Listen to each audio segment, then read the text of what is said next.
नमस्कार, मैं बरखा त्रिवेदी सी न्यूज़ भारत पर आप सभी का स्वागत करती हूं। वक्त हो चुका है न्यूज़ बुलेटिन का। बुलेटिन में खबरों को शुरू करेंगे और बात करेंगे अयोध्या की, जहां संत परमहंस ने आफताब को तलवार से काटने की कही बात, और फिर देखेंगे कैसे दोस्तों ने मामूली विवाद के चलते दिया वारदात को अंजाम। और अंत में बात करेंगे रीवा की, जहाँ कांग्रेस के द्वारा निकाली जा रही भारत जोड़ो यात्रा पर समाज सेवी ने उठाए सवाल। ऐसी तमाम खबरों पर आइए विस्तार से करते हैं चर्चा। संत परमहंस ने आफताब को तलवार से काटने की बात कही है। अपने बयानों को लेकर एक बार फिर चर्चा में बने हुए हैं परमहंस दास। हत्यारे आफताब की अलग अलग फोटो में तलवार घोंपकर कहा कि अगर ये मिल जाता तो इसी तलवार से 100 टुकड़े करता। तलवार घोंपने के बाद उन्होंने उस फोटो में आग लगा दी। कहा, मैं केंद्र सरकार से मांग करता हूं कि लिव इन रिलेशनशिप को पूर्ण रूप से खत्म करें, क्योंकि इसके कारण नारी हिंसा बढ़ रही है। अयोध्या के तपस्वी छावनी के संत हैं परमहंस दास। आज अयोध्या से मैं तपस्वी छावनी पीठाधीश्वर जगत गुरु परमहंस से आचार्य सनातनी बेटी श्रद्धा को लव जिहाद में फंसा करके जो दरिंदे ने जो है जिस तरह से जला रहा हूं, और मैं तो तलवार लेकर के खोज रहा था कि अगर कहीं ये मिल जाए तो इसके 100 टुकड़े मैं करता, और जिहाद को जड़ से समाप्त करने के लिए केंद्र सरकार सख्त कानून बनाए और शासन प्रशासन से लेकर के केंद्र सरकार तक इस पर जो है तो कठोर कदम उठाए। क्योंकि जहां एक तरफ आदरणीय प्रधानमंत्री नरेंद्र मोदी जी बेटी पढ़ाओ बेटी बचाओ पर जो है पूरा प्रयास कर रहे हैं, वहीं इस तरह के जो जिहादी हैं वह हूं।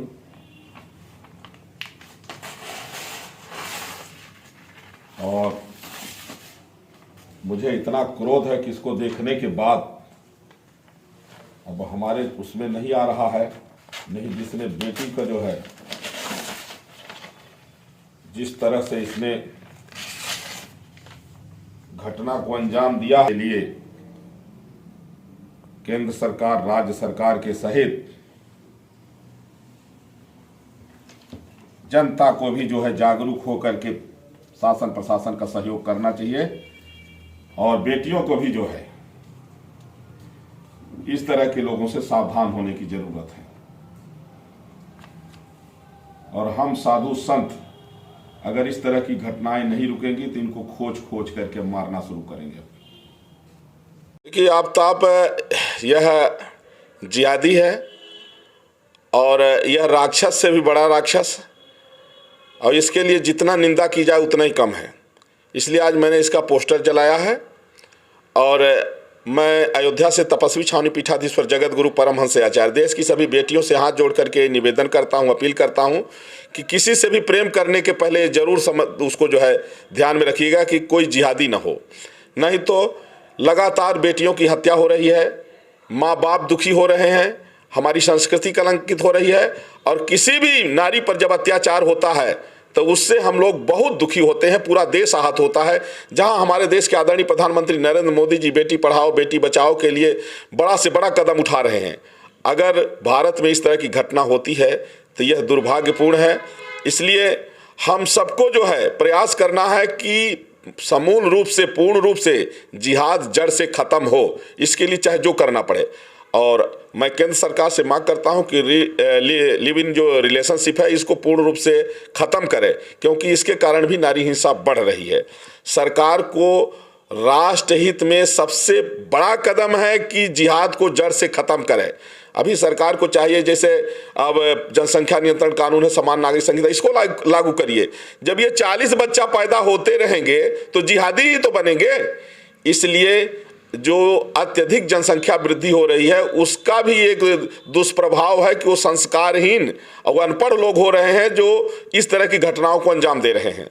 इसलिए जो है तो इस तरह की घटनाओं की पुनरावृत्ति न हो, इसमें हम बच्चियों से भी कहेंगे कि वो सजग रहें, शासन प्रशासन और केंद्र सरकार से भी निवेदन करेंगे कि जिहाद को पूर्ण रूप से ख़त्म करें। और जो अभिभावक हैं, माता पिता हैं, उनसे भी निवेदन करूंगा कि बच्चों में अच्छे संस्कार दें कि वो किसी जिहादी के चक्कर में न फंसें। अयोध्या से सी न्यूज संवाददाता सुनील तिवारी की रिपोर्ट।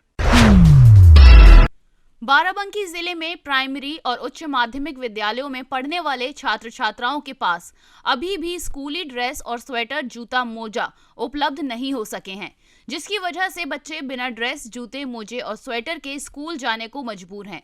तमाम स्कूली बच्चों से बातचीत करने के दौरान पता चला, बच्चों के अभिभावकों के खातों में इस वर्ष ही नहीं पिछले वर्ष भी विभाग द्वारा पैसे नहीं भेजे गए थे।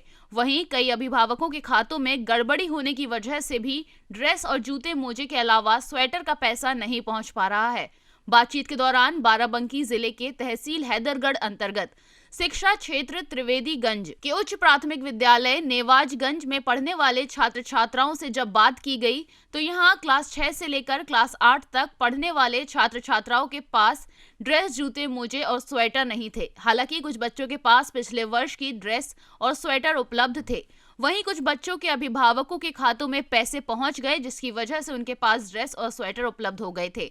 वहीं बात अगर बच्चों की पढ़ाई की करें तो बच्चों को जनरल नॉलेज का ज्ञान भी नहीं था। आपको बता दें, इस स्कूल में आधा दर्जन से अधिक शिक्षक शिक्षिकाएं बच्चों को शिक्षा देने के लिए लगाए गए हैं। वहीं बेसिक शिक्षा अधिकारी संतोष देवी पांडे ने बातचीत के दौरान कहा, प्रदेश में बाराबंकी जनपद 5वें स्थान पर है। उन्होंने कहा, जल्द ही ऑनलाइन पेमेंट के माध्यम से बच्चों के अभिभावकों के खातों में पैसे भेजे जा रहे हैं। जनपद अच्छा काम कर रहा है। वहीं ग्राम प्रधान व स्कूलों की ओर से जागरूक करते हुए उन्हें प्रेरित किया जाता है। बच्चों की ड्रेस, स्वेटर का पैसा उनके ड्रेस और स्वेटर, जूते, मोजे में ही इस्तेमाल होगा। तुम्हारा सर रौनक है? रौनक कहाँ से आते हो रौनक? रामीपुर से। रामीपुर से? कहाँ सर। से आते हो? साइकिल से। साइकिल से यहाँ तक चले आते हो? Yes sir. तो पैसा नहीं है एड्रेस का? No sir. कैसे पता चला था? सर पापा बैंक के गए हैं। पिछली बार आया था? No sir. नहीं सर, अब्दुल्ला इस बार में। Yes sir. हाथ नीचे कर लो। बेसिक शिक्षा विभाग में जो निःशुल्क वितरण की प्रक्रिया थी, वो पाठ्य पुस्तकों को छोड़ करके समस्त प्रक्रिया ऑनलाइन डीबीटी के माध्यम से अभिभावकों के खातों में धनराशि हस्तांतरित की जा रही है। अपने जनपद में भी काफ़ी अच्छी स्थिति में है। पूरे प्रदेश में 5वें स्थान पर अच्छा काम करने वाले जनपदों में बाराबंकी शामिल है। और शेष जो अभी बच्चे बचे हुए हैं उनके लिए शीघ्र ही ये प्रक्रिया पूर्ण कर ली जाएगी। अभिभावकों को क्या निर्देश है? अभिभावकों को प्रेरित करने के निर्देश हैं। अभिभावकों को एसएमसी के माध्यम से, अध्यापकों के माध्यम से, ग्राम प्रधान आदि की बैठक करके ये कहा जा रहा है कि अपनी जो धनराशि जिस आशय से सरकार द्वारा उनके खातों में हस्तांतरित की गई है उसका 100% प्रयोग करें और बच्चों को ड्रेस, जूता, मोजा, निःशुल्क बैग और स्वेटर आदि ससमय व्यवस्था करें। बाराबंकी से सी न्यूज संवाददाता मोहम्मद अरशद की रिपोर्ट। कस्बा बानपुर के महाराजा मर्दन सिंह क्रिकेट ग्राउंड पर श्री मजीनेन्द्र पंचकल्याणक गच्छस्थ महोत्सव के साथ संपन्न हुआ। मुनि श्री सुप्रभ सागर महाराज के सानिध्य में चल रहे पंचकल्याणक महोत्सव के अंतिम दिन विश्व शांति महायज्ञ पूर्णाहुति हवन किया गया। विसर्जन उपरांत दोपहर 2 बजे के बाद गजरथ के साथ अन्य रथों के साथ फेरियां लगाई गयी। इस दौरान बहुत बड़ी संख्या में मौजूद श्रद्धालुओं से पूरा क्रिकेट ग्राउंड जन सरोवर की तरह मनोहरी लग रहा था। इस अवसर पर क्षेत्राधिकारी महरौनी कुलदीप कुमार सहित अन्य दर्जनों लोग उपस्थित रहे। ललितपुर से सी न्यूज संवाददाता राजेंद्र श्रीवास्तव की रिपोर्ट। 10वीं के छात्र की गोली मारकर हत्या कर दी गई। दोस्तों ने मामूली विवाद के चलते इस वारदात को अंजाम दिया।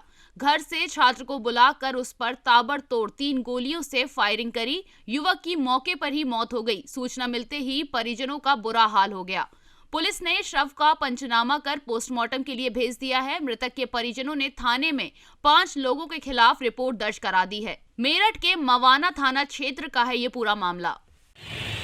थाना क्षेत्र मवाना के मोहल्ला तिहाई में हित पुत्र गुलफाम नामक एक व्यक्ति पे गोली मारी गई है, जिसमें उसकी मृत्यु हो गई है। शव को पीएम मृत्यु मोर्चरी भिजवाया गया है।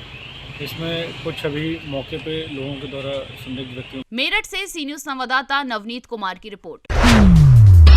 खबर मध्य प्रदेश के रीवा जिले से है, जहां पर समाजसेवी आनंद तिवारी ने कांग्रेस पार्टी के द्वारा निकाली जा रही भारत जोड़ो यात्रा पर सवाल उठाए हैं। इस दौरान उन्होंने ये भी कहा कि हमारा भारत देश टूटा ही कब था कि आप उसे जोड़ने की रैली पूरे देश में निकाल रहे हैं। आइए सुनते हैं समाजसेवी आनंद तिवारी ने क्या कुछ कहा। सभी हिंदू शहरों को जय जय श्री राम। विचारणी, आज तक यह समझ में नहीं आ रहा है कि लोग भारत जोड़ो यात्रा निकाल रहे हैं, पर यह नहीं बता रहे हैं कि भारत टूटा कहाँ से है। क्या धारा 370 हटने से भारत टूट गया? क्या राम मंदिर निर्माण से भारत टूट गया? क्या काशी विश्वनाथ कॉरिडोर बनने से भारत टूट गया? क्या महाकाल लोक बनने से भारत टूट गया? क्या चारों धाम के विकास से भारत टूट गया? क्या भारत के प्रधानमंत्री के मंदिर जाने से भारत टूट गया? क्या प्रधानमंत्री द्वारा अयोध्या में मंदिर के भूमि पूजन से भारत टूट गया? क्या कश्मीर में अलगाववादियों को जेल में बंद करने से भारत टूट गया? क्या कश्मीर में हुर्रियत के नेताओं की वीआईपी सेवा बंद करने से, उनको जेल में डालने से भारत टूट गया? क्या आतंकवादियों को मारने के लिए सेना को खुली छूट देने से भारत टूट गया? क्या यूपी में जिस आजम खान की भैंस वहाँ की सरकार ढूंढा करती थी, आजम खान के बगैर यूपी में पत्ता नहीं हिलता था, उसकी अवैध संपत्ति जब्त करने से भारत टूट गया? क्या यूपी में अंसारी जैसे माफियों को जेल में होने से भारत टूट गया? क्या भारत की प्रथम महिला राष्ट्रपति महोदया के द्वारा जगन्नाथ मंदिर के 2 किलोमीटर पैदल चलकर दर्शन करने से भारत टूट गया? क्या अयोध्या में त्रेता युग जैसी दीपावली मनाने से भारत टूट गया? क्या राष्ट्रपति भवन और प्रधानमंत्री आवास में ईद मिलन समारोह बंद होने से भारत टूट गया? सोचिएगा जरूर, भारत टूटा है या जुड़ा है, पूछता है भारत। जय जय श्री राम। रीवा से सी न्यूज संवाददाता अर्जुन तिवारी की रिपोर्ट। फिलहाल के लिए इस न्यूज बुलेटिन में बस इतना ही। देश दुनिया की तमाम खबरों के लिए देखते रहें सी न्यूज भारत। हर खबर आपके साथ, आपके हाथ।